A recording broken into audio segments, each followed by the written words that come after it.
உங்களுக்கு மீண்டும் மீண்டும் சோரியாசிஸ் வந்தால் நீங்கள் செய்ய வேண்டிய 5 விஷயங்கள். ஹலோ அனைவருக்கும், நான் டாக்டர். வணக்கம் அனைவருக்கும், நான் டாக்டர் மேகா சதுர்வேதி. இன்று நாம் சொரியாசிஸ் பற்றி பேசப் போகிறோம். இது பலர் போராடும் ஒரு நிலை. நீங்கள் மீண்டும் மீண்டும் பிசோரியாசிஸை அனுபவித்தால் அது மிகவும் கோபமூட்டும் மற்றும் மிகுந்த அழுத்தமாக இருக்கும் என்பதை நான் அறிவேன்.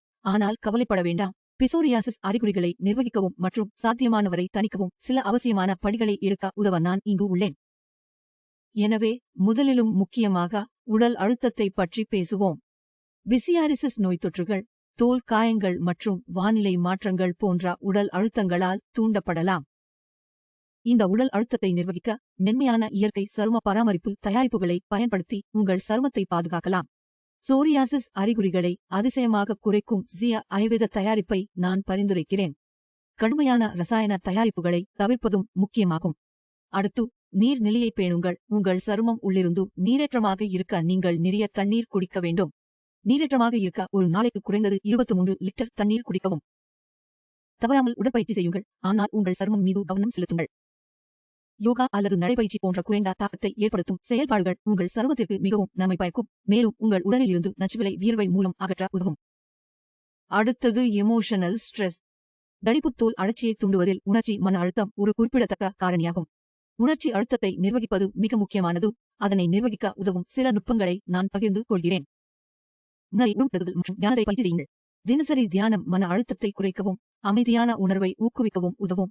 இது ஆரோக்கியமான சருமம் மற்றும் ஒட்டுமொத்த உடல் நலத்திற்கு வழிவகுக்கும். வாசிப்பு, தோட்டக்கலை அல்லது நீங்கள் விரும்பும் எந்தவொரு செயலிலும் ஈடுபடுங்கள், மேலும் உங்களுக்கும் உங்கள் ஹாப்பிகளுக்கும் நேரம் ஒதுக்குவதை உறுதிப்படுத்துங்கள்.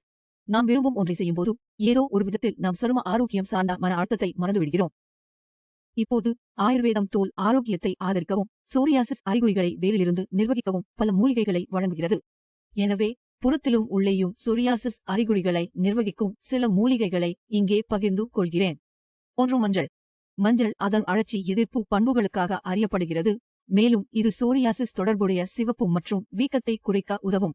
2. நீம். இந்த சக்தி வாய்ந்த மூலிகை இரத்தத்தை நச்சுத்தன்மையாக்க உதவுகிறது மற்றும் சோரியாசிஸ், ஹைப்பர்பிக்மெண்டேஷன் மற்றும் முகப்பரு போன்ற தோல் பிரச்சினைகளை தெளிவாக்க உதவும். 3. புதிய கற்றாழை ஜெல். கற்றாழை சருமத்தை ஆழமாக ஈரப்பதம் செய்து தோல் ஆரோக்கியம் பெற உதவுகிறது. மேலும் பல மூலிகைகள் உங்கள் உடலின் உள்ளே இருந்து புறத்தோரம் தடிப்பு தோல் அழற்சி அறிகுறிகளை நிர்வகிக்க உதவுகின்றன.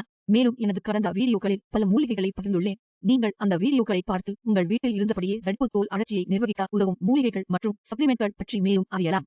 இப்போது உங்கள் உணவு பற்றி பேசுவோம். இது சோரியாசிஸ் மீண்டும் மீண்டும் ஏற்படுவதை நிறுத்த மிகவும் முக்கியமானது.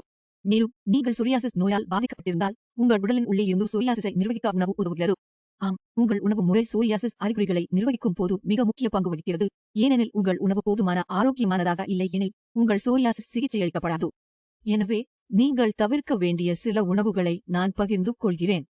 1. அழற்சி எதிர்ப்பு உணவுகளான இலை நிறைந்த பச்சை காய்கறிகள். ஒமேகா 3 கொழுப்பு அமிலத்தை உங்கள் உணவில் சேர்க்கவும். இது உங்கள் உணவு மூலம் உங்கள் சோரியாசிஸை நிர்வகிக்க உதவும். 2. உணவு தூண்டுதல்களை தவிர்க்கவும். அழற்சியை உண்டாக்கும் உணவுகள் போன்ற பதப்படுத்தப்பட்ட உணவு, விலங்கு புரதங்கள், பால் பொருட்கள் மற்றும் வழக்கமான ஆல்கஹால் மற்றும் புகைப்பிடித்தலை நீங்கள் தவிர்க்க வேண்டும்.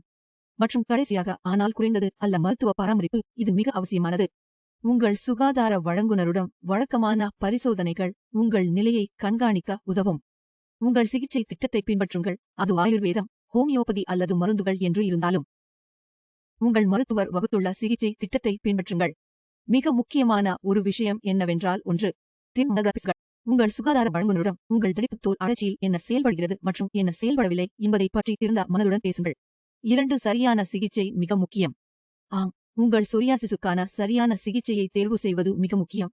ஏனெனில் பயனற்ற சிகிச்சைகளில் சிக்கிக்கொண்டால் உங்கள் சொரியாசிஸ் எதிர்காலத்தில் மோசமாகலாம் மற்றும் மேலும் கடுமையான வடிவம் அடையலாம்.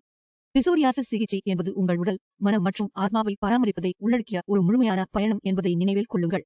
இந்த படிகளை பின்பற்றுவதன் மூலம் நீங்கள் உங்கள் வாழ்க்கை தரத்தை மேம்படுத்தி உங்கள் சொரியாசிஸ் அறிகுறிகளை மேலும் திறம்பட சிகிச்சை செய்து சொரியாசிஸ் இல்லாத வாழ்க்கையை வாழ முடியும்.